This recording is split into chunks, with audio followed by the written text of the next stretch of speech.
परमबंस जी, मातरम। पहले मैंने सवाल आपसे पूछा तो आपने आवाज नहीं सुनी थी मेरी, इसीलिए मैं दोहरा रही हूं अपने सवाल को। ये बताइए कि आखिर अकाली दल इस तरह से क्यों एक ऐसे व्यक्ति को बैक करे? या अजनारा की हम तस्वीरें दिखा रहे हैं जिसने गुरु ग्रंथ साहब को सामने लाकर, और जितने लोग जानकार हैं वो यही बताते हैं कि इस तरह का इस्तेमाल करना ही नहीं चाहिए। इससे देखो अंजना जी, एक सेकंड, मेरा सवाल पूरा नहीं हुआ है सर, मेरा सवाल पूरा नहीं हुआ है।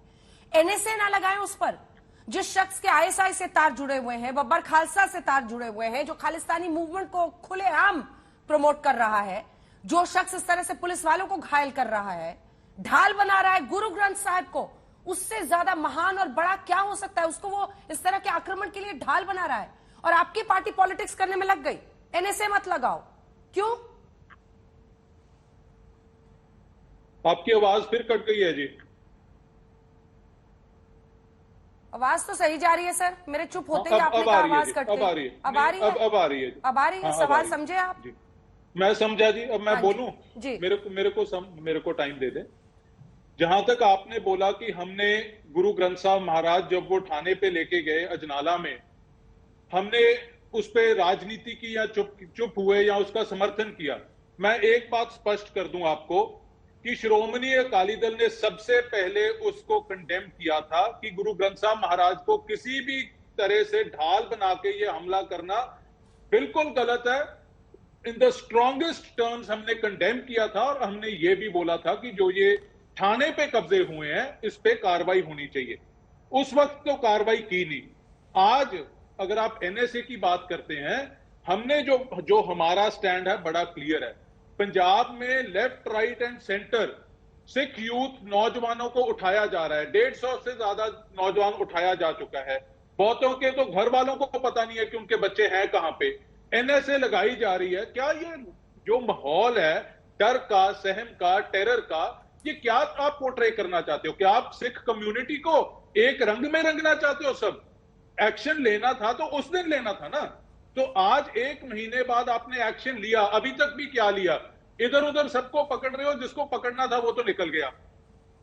हमारा स्टैंड बड़ा स्पष्ट है। जो इनोसेंट सिख बच्चे गांव में से, घरों में से उठाए जा रहे हैं, जैसे पहले कांग्रेस किया करती थी ताड़ा लगा के, आप उनपे ये जो तशद्दुद ढा रहे हैं, श्रोमणी अकाली दल इसका डट के विरोध करेगा। किसी भी आज पंजाब में माहौल क्या है?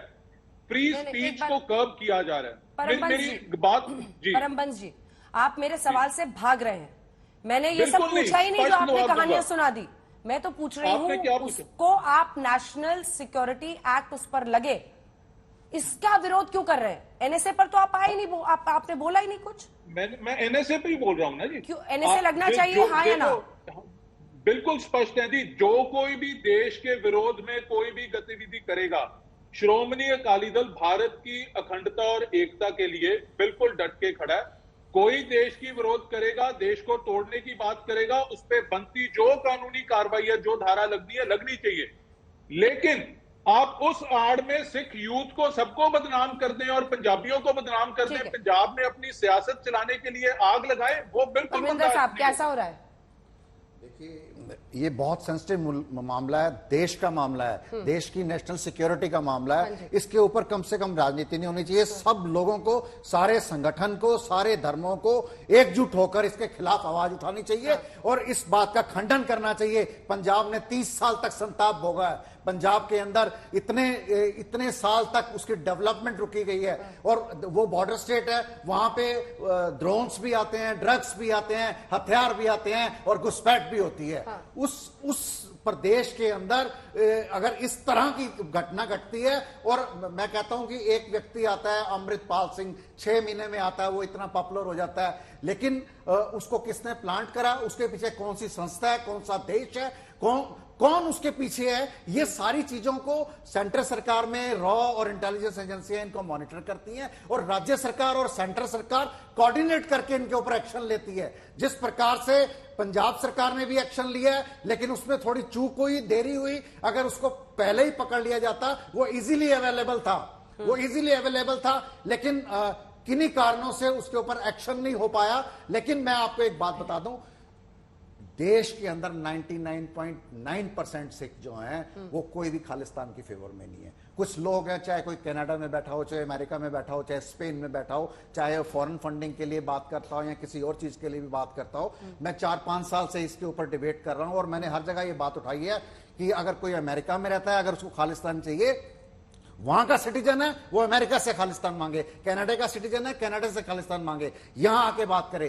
पहले वहां के लोग उनको फंडिंग करते थे, उनको सपोर्ट करते थे, लेकिन मेरे बहुत सारे दोस्त हैं फॉरेन कंट्री में, वो कहते हैं आज की डेट में कोई भी सिख जो फॉरेन कंट्री में रहता है इन लोगों को कोई तवज्जो नहीं देता, ना फंडिंग करता है, ना इनकी सपोर्ट में खड़ा होता है। वो देश के साथ हैं और देशभक्त कौम है। और इसके अंदर जो कुछ ऐसे लोग हैं, आप देखिए दिल्ली के अंदर 8-9 ऐतिहासिक गुरुद्वारे हैं, पटना साहब हमारे पटना साहब में है, हेमकुंड साहब है और हजूर साहब है, पूरे देश के अंदर सिक्खी फैली हुई है। आप खालिस्तान बना के उसको इन गुरुद्वारों को और इन जगहों को लोगों को गुमराह कर रहे हैं। सिखों के लिए एक जो देश के लोग इतना मान सम्मान देते हैं, उनके लिए एक शक की नजर से देखने वाली परिस्थिति पैदा कर रहे हैं।